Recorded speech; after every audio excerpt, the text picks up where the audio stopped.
মাটির সোদা গন্ধ আর প্রকৃতির টান বারবার নাড়া দিত তার শিল্পী মনকে। তাই অস্ট্রিয়ার বিলাসবহুল জীবন ছেড়ে দেশে ফেরে দেবাশিস। দেশে ফিরে নিপুণ হাতে ছেনি হাতুড়ি দিয়ে একের পর এক ভাস্কর্য তৈরি করে চলেছেন পশ্চিম মেদিনীপুর জেলার বালিচকের ভাস্কর্য শিল্পী দেবাশিস বেরা। শিল্পীর এই কাজকে সাধুবাদ জানাচ্ছে গোটা এলাকা।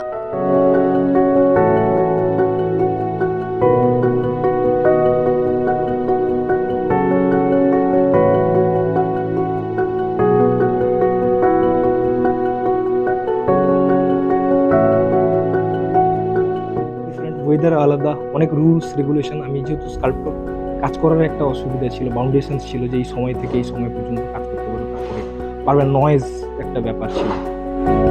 তো তার জন্য আমি ইন্ডিয়াতে ফ্লেক্সিবল। আর আমার এই গ্রামের মধ্যে ফিরে আসার কারণ হচ্ছে আমি সব থেকে আমার সাধনার জন্য শান্তির জায়গাটা বাঁচতে চাইছি, তার জন্য আমার গ্রামে ফেরা। এবং এখানে আমি যদি কিছু এখান থেকে উপার্জন করি বা এখান থেকে যদি আমি কিছু করতে পারি, তাহলে তার সেই উপায়ে আমি যাতে গ্রামের কিছু উন্নয়ন বা আমার তরফ থেকে সমাজমূলক যে কোনো কর্ম হবে সেটা যাতে আমি করতে পারি, সেটা লক্ষ্য রেখেই আমি গ্রামে।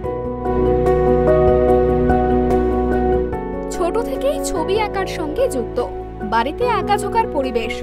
বাবা মায়ের থেকে পরম্পরায় নিজেও ছবি আঁকা শুরু করে সেই ছোট বয়স থেকে। এরপর একে একে নিজের দক্ষতা এবং চর্চায় নিজেকে গড়ে তুলেছেন আন্তর্জাতিক শিল্পী হিসাবে। তার হাতে ফুটে ওঠে বিভিন্ন ধরনের নিত্য নতুন ভাস্কর্য। হাতের ছোঁয়ায় ছেনি হাতুড়ির সাহায্যে কখনো কাঠ, কখনো আবার পাথর কেটে বানিয়ে ফেলতে পারেন একাধিক মনীষী কিংবা বিভিন্ন বিমূর্ত ভাস্কর্য। বিদেশে বেশ কয়েক বছর কাটলেও তিনি দেশে ফিরে এসেই বাড়িতেই তৈরি করেছেন আর্ট স্টুডিও। সেখানে বেশ কয়েকজন শিল্পীর সঙ্গে একাধিক কর্মী প্রতিদিন তৈরি করছেন বিভিন্ন শিল্পকলা।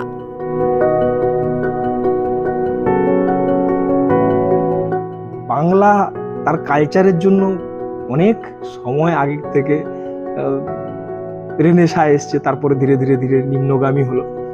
এখন সেভাবে কিছু কিছু মানে কি বলবো আর্টিস্ট আছে যারা নিজেদের মতো করে কাজ করে চলেছে, বাট আর্ট ডেভেলপমেন্টটা আলাদা করে সরকারের তরফ থেকে সেরকম কোনো পদক্ষেপ নেই যেটা নিয়ে বাংলা সেই জায়গাটা রিচ করবে। আমার মনে হয় বাঙালি একটা জায়গাতেই এগিয়ে সব জায়গায়। এক হচ্ছে শিক্ষা দীক্ষা, আর একটা হচ্ছে শিল্প।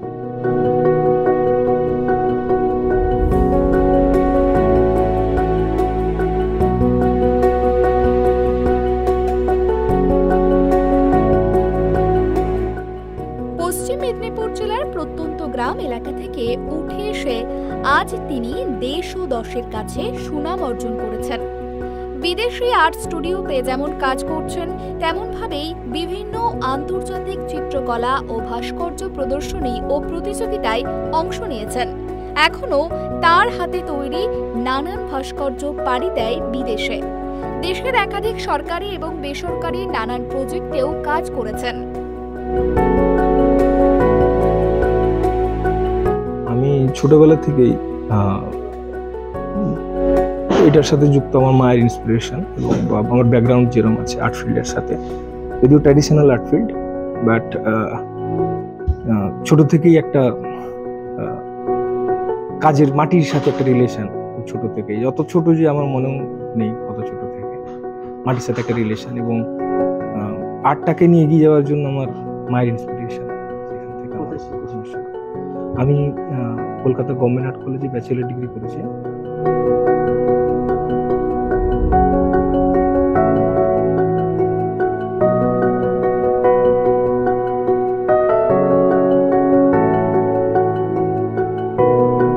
পশ্চিম মেদিনীপুর জেলার বালিচকে তৈরি করেছেন তিনি এই আর্ট স্টুডিওটি, যেখানে ঢুকলে আপনি মোহিত হবেন। কোথাও বিবেকানন্দ, কোথাও এক মায়ের প্রতিকৃতি, কোথাও আবার বিভিন্ন ধরনের প্রাণীর ভাস্কর্য তিনি ফুটিয়ে তুলেছেন কাঠে। শুধু তাই নয়, পাথর কেটে তিনি সৃষ্টি করেছেন একের পর এক ভাস্কর্য। দেবরার বালিচকের বাসিন্দা দেবাশিস বেরা ছোট থেকেই শিল্প চর্চা পরিবারে।